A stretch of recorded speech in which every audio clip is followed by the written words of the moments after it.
Et alors que l'on parle de frontières, c'est bien connu, les langues rassemblent les peuples. Et quoi de mieux qu'une dictée pour célébrer la langue française? Plus de 200 participants de tous âges ont participé cet après-midi à la dictée pour tous au centre-ville strasbourgeois.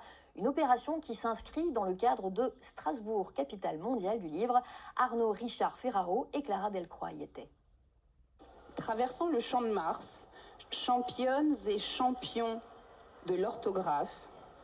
La place Kléber, transformée en salle de classe à ciel ouvert, où chacun tente d'échapper au piège du dictionnaire. Côtoie de majestueux voisins, virgule. 3 paragraphes pour se mesurer de 7 à 77 ans, de la primaire à la catégorie adulte. Des mots rares orthographiés et un bilan parfois mitigé. Au pluriel.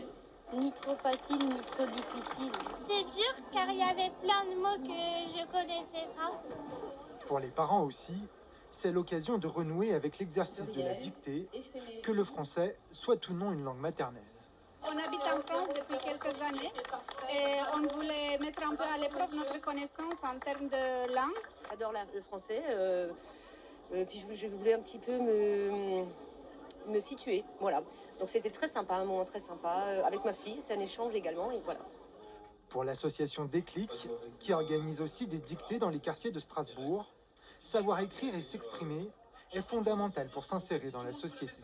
Déclic est une association qui accompagne les jeunes collégiens sur la question de l'orientation scolaire. Et donc la maîtrise de la langue, la maîtrise de son avenir, tout ça est lié.